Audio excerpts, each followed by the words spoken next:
Addressing the nation, President Trump is gearing up to give his annual State of the Union. We'll take you to Capitol Hill, where the big speech is almost underway. Happy ending, a missing student is alive and healthy tonight, why officials were racing to find him. And life on Mars, how some Northwestern students are making our planetary neighbor feel more like home. We'll have those stories and more tonight on the Northwestern News Report. It's your news right now.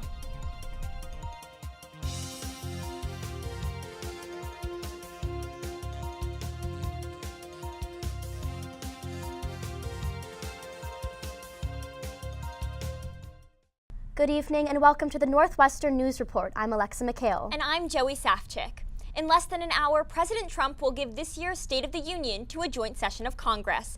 Our own Esther Wells is on Capitol Hill with more on what to expect from President Trump. Esther?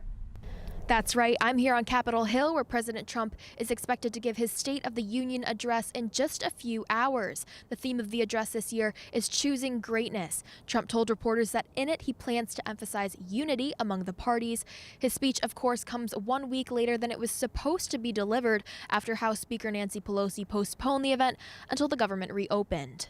According to a senior administration official, Trump is expected to focus on 5 key policy areas in his speech: immigration, trade, infrastructure, drug pricing, and national security. On immigration, he's expected to continue to push for a border wall and suggested Friday that he may declare a national emergency to build it. Trump will highlight his trade deals, particularly the revised North American trade agreement he signed at the G20 summit in Argentina last November. He's also expected to call for additional infrastructure funding from Congress and lower prescription drug prices. On national security, Trump will press for pulling American troops out of foreign engagements and, according to Secretary of State Mike Pompeo, may announce his decision to withdraw from Syria. Stacey Abrams, who ran unsuccessfully to be Georgia's governor in a controversial election, will deliver the Democratic response to Trump's State of the Union, in which Democrats intend to highlight their opposition to Trump and the new Democratic diversity in the House. In keeping with this theme of unity, Trump will also talk about the bipartisan achievements of last year, including bills to reform criminal justice and combat the spread of opioid addiction.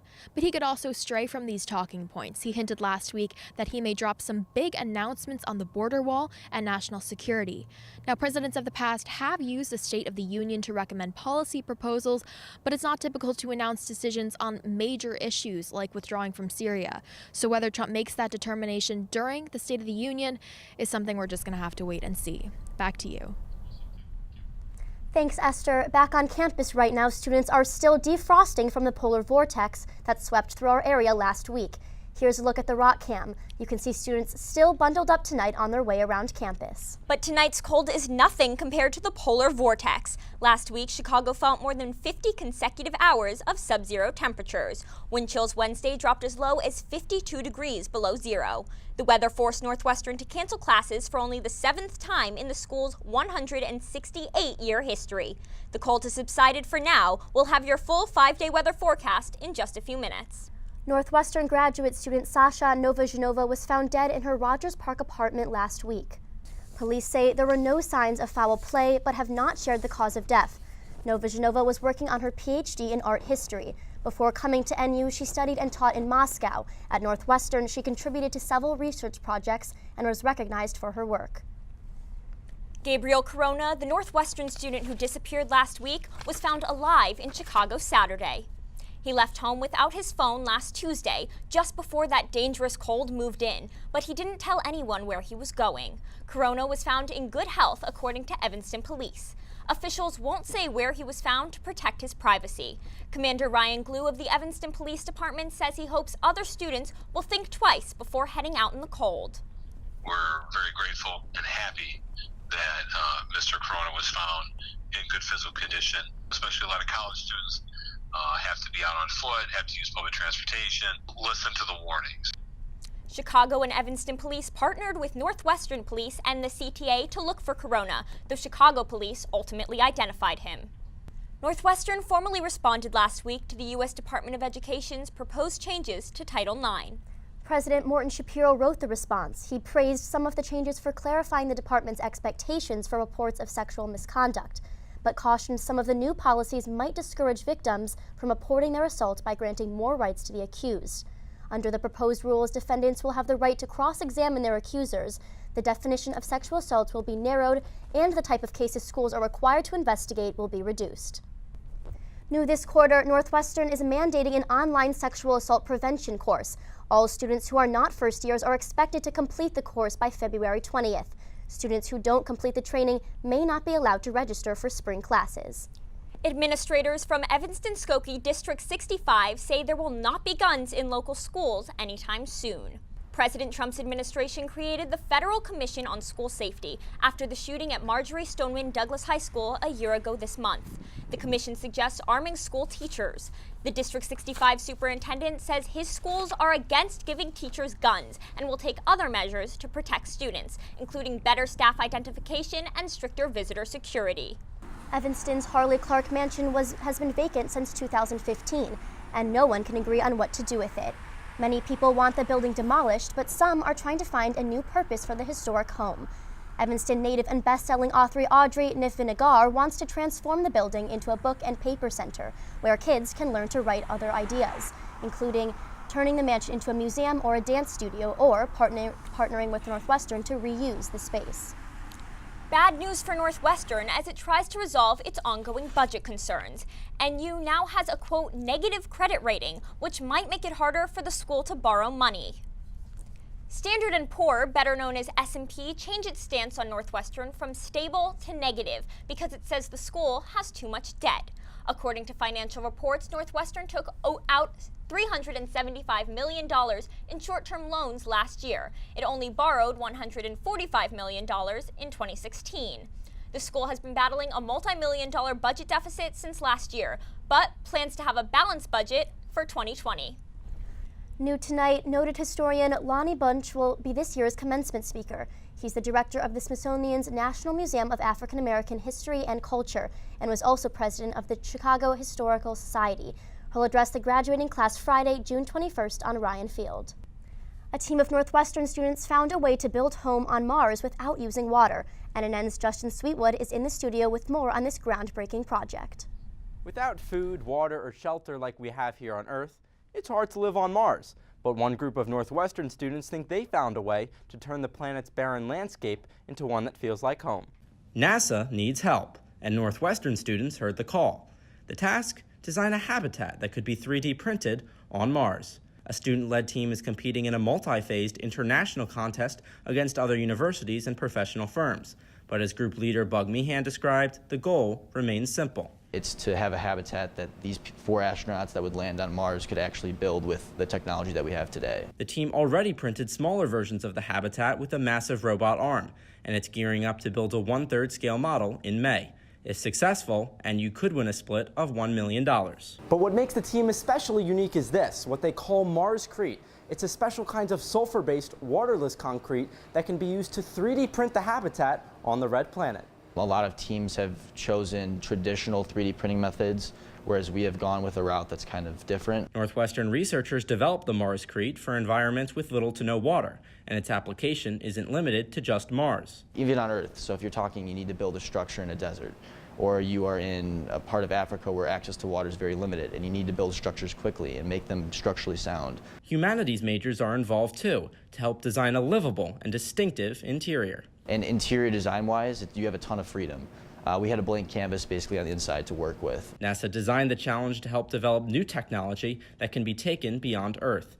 Meehan hopes his design can do just that. The goal is to have one click of a button and the entire robot does the rest, builds the entire habitat. In theory, you just scale it up, bring it to Mars, and it should do the same thing. If Mars is your calling, you can still join the team. They're looking for mechanical engineers specifically, but say they're happy to work with anyone who is willing to learn. Thanks, Justin. Up next, Rocking the Boat. Northwestern gives a classic musical a progressive twist. Live from Evanston, what Saturday Night Live's Pete Davidson covered in his set at Ryan Auditorium. The cold might be over, but now we have some storms on the way.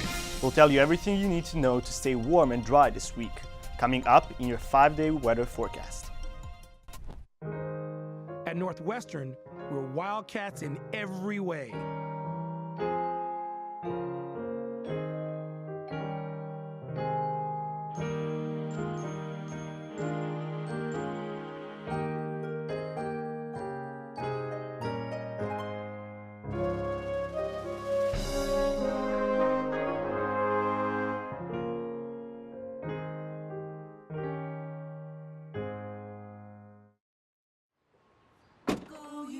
Northwestern. Go Northwestern, break right through that. With our colors flying, we will cheer you all the go. Go you Northwestern, fight for victory, sweet victory, spread for the fame of our fair name, and go Northwestern, win that game. Go Cats! At Northwestern University, we are pioneering innovation and achieving excellence across every imaginable discipline.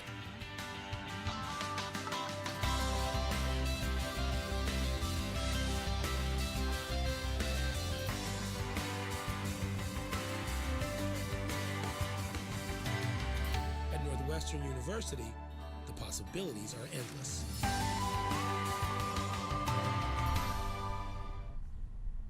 Guys and Dolls is a classic musical about love and gambling, but NU's production rolled the dice and put on a modern twist. NNN's Megan Lebowitz went to check it out.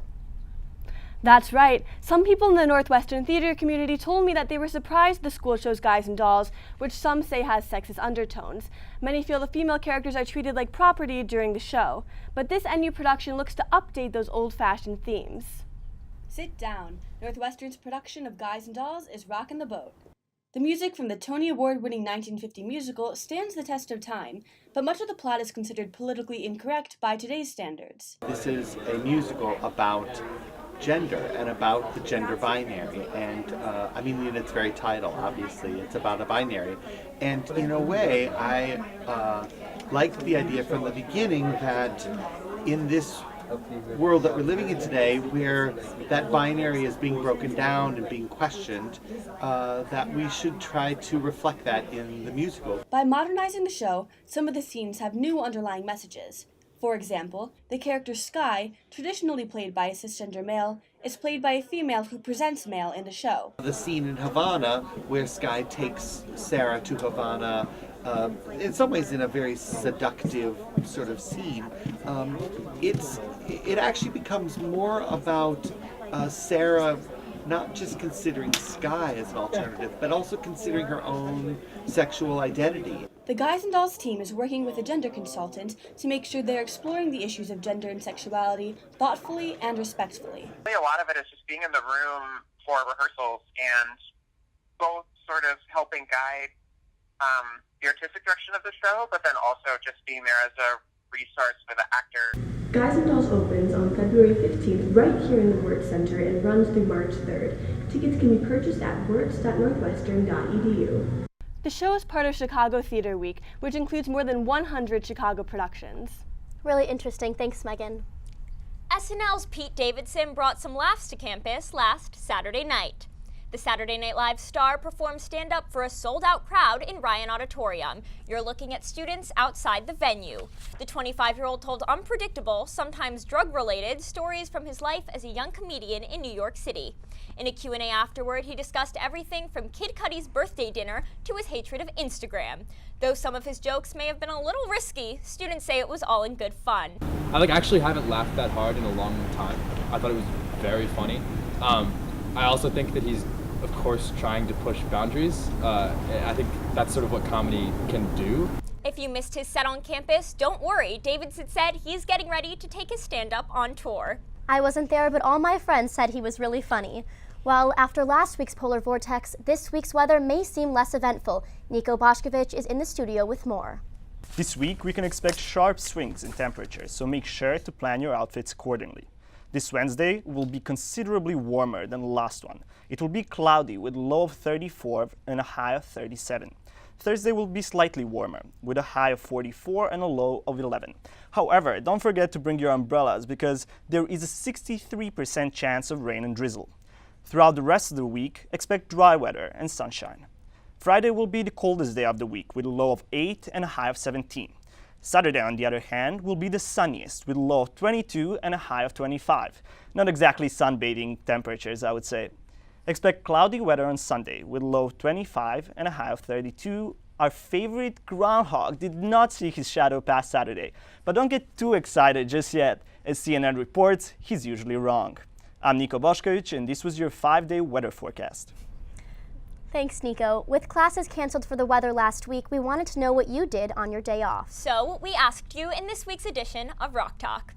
Hi, my name is Bryce Wilcoxon, and welcome to Rock Talk. Today we're asking students what they did on their day off last week. Rock Talk. So what did you do on your day off last week? So I live in Chapin, and during the polar vortex, none of us wanted to go outside. So we all had brunch together, and we made like different breakfast items, like as a dorm, and it was really fun, except for when the fire alarm went off and we all had to evacuate. I slept. Did you get any homework done or anything like that? Just a little bit. I slept for the entire day. Just the entire day, you didn't do anything other than sleep? Well, I got food from Allison, but I really slept the whole day. I stayed inside for most of the day, except my friend and I used pink wine to make pink snow, and that was the one time I went outside. Thanks for watching Rock Talk. Northwestern Track Club wouldn't let Wednesday's life-threateningly low temperatures keep them from getting in a workout. Take a look at this. The club posted a video on Twitter of a man wearing only running shorts and a baseball cap jogging through the fraternity quad. A sticker showed the day's high, -10 degrees. The follow-up tweet was a somewhat obvious, "Don't try this at home, kids." I know I won't be trying that. Coming up, Young and Restless, how a 19-year-old is balancing college with running for alderman in Chicago's 13th Ward. And Champions of Adoption, how Super Bowl Sunday connected puppies with people. At Northwestern, we're Wildcats in every way.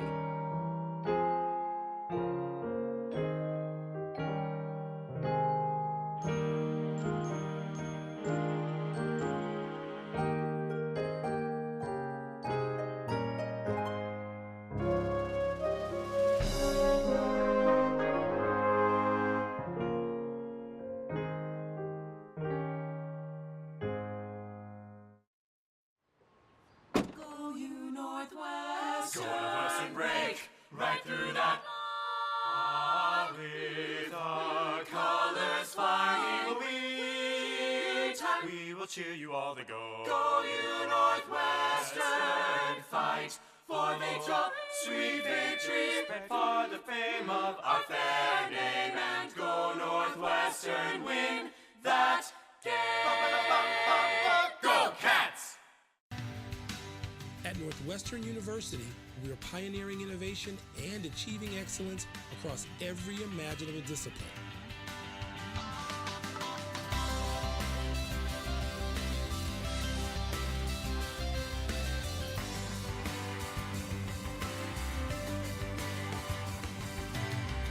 At Northwestern University, the possibilities are endless.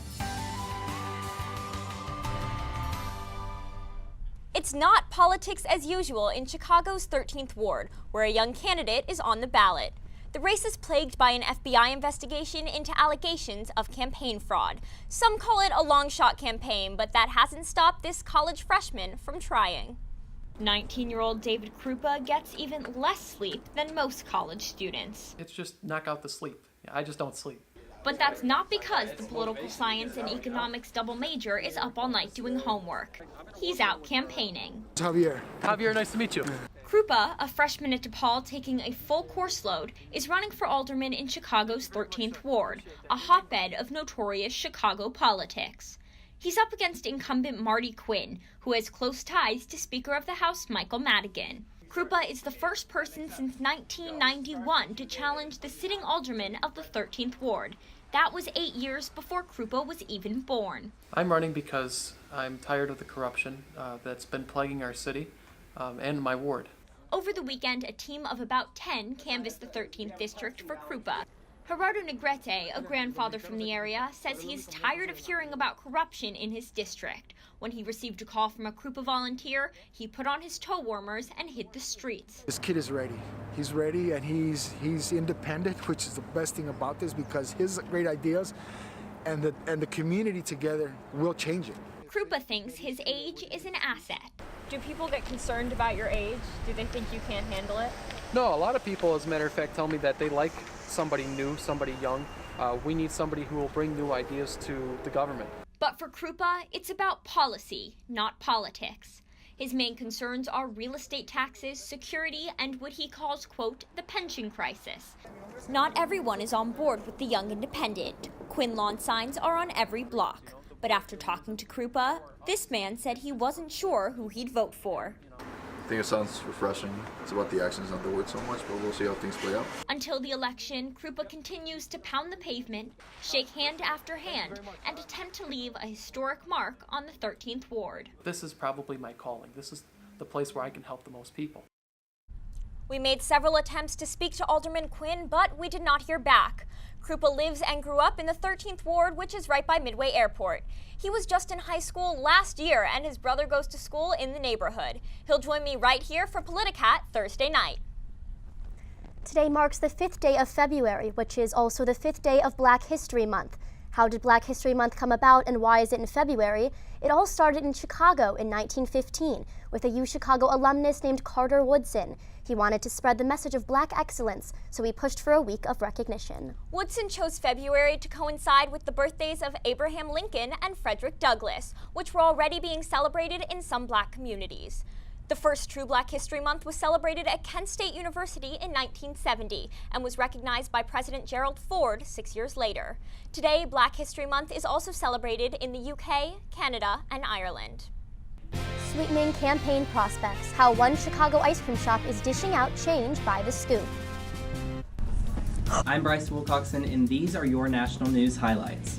The New England Patriots beat the LA Rams 13-3 at Sunday's Super Bowl. It was the lowest scoring Super Bowl ever. In other record news, this is Tom Brady's 6th Super Bowl win. Last week, a racist picture surfaced from Virginia Governor Ralph Northam's medical school yearbook, showing one person in blackface and another in a Ku Klux Klan robe on Northam's personal page in the book. Northam first admitted he was one of the men pictured, but on Saturday changed his story, claiming that he was not in the photo. However, he admitted to have worn blackface during a Michael Jackson dance contest in 1984. He says he will not resign, despite many calling for his resignation. President Trump will give his State of the Union speech in less than an hour. After the speech, Georgia Democrat Stacey Abrams will deliver her party's response. Tune into Politicat this Thursday for our analysis. Sick of this cold weather? If you trust groundhogs, you might be looking forward to an early spring. Groundhog Day was Saturday, and Punxsutawney Phil did not see his shadow. Don't get too excited. Officials say there is, quote, no predictive skill for the groundhog during the most recent years of this analysis. This has been your National Update. I'm Bryce Wilcoxon. At Northwestern, we're Wildcats in every way.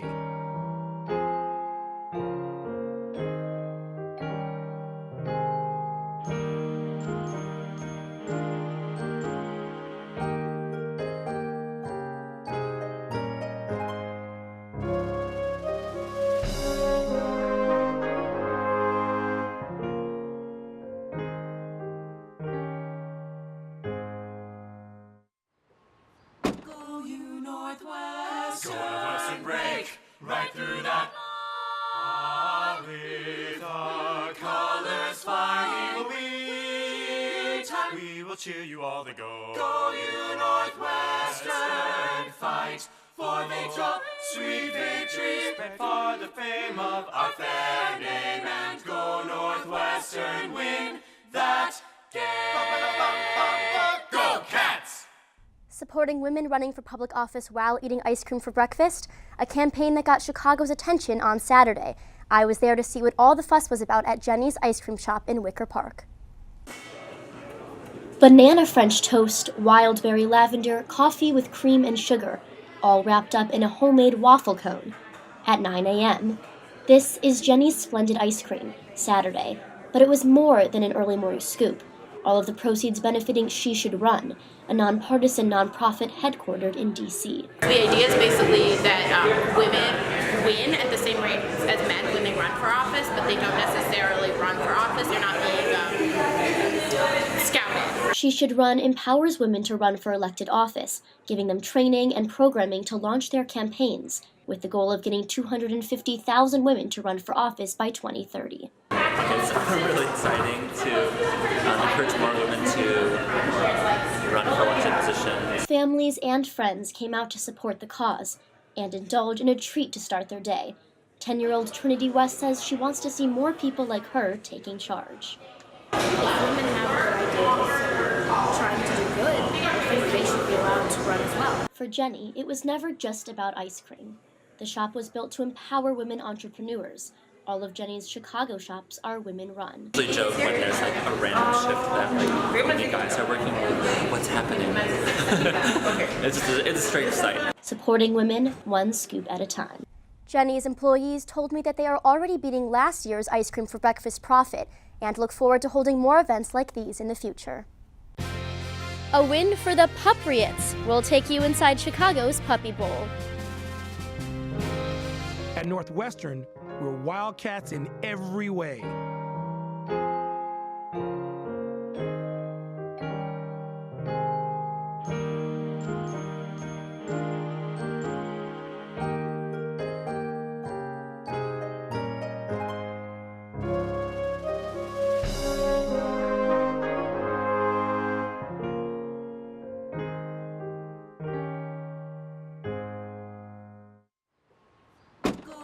Northwestern, break right through that. With our colors flying, we will cheer you all to go. Go you Northwestern, fight for victory, sweet victory, spread for the fame of our fair name, and go Northwestern, win that game. Go Cats!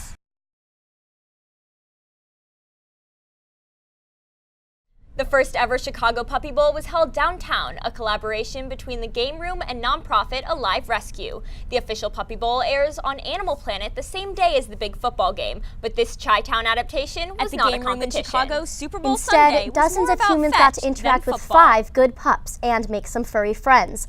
All 5 dogs at the event are up for adoption. Workers say people were lining up to adopt the most valuable puppers. I would say the best part is just seeing how happy everyone is and just giving the dogs more exposure, and then people get to see how wonderful shelter dogs are. And Case Beer says Alive Rescue was very pleased with the turnout. Apparently, puppy love can be more important than the big game. How cute are they? Good, it makes me miss my little wiener dog. Me too. Mine's a mutt. We don't really know what he is, but he's the cutest thing in the entire world. It's definitely hard being at school without them. You bet. And that's all the stories we have for tonight. I'm Joey Safchik. And I'm Alexa McHale. For all of us here at NNN, thank you for watching and good night.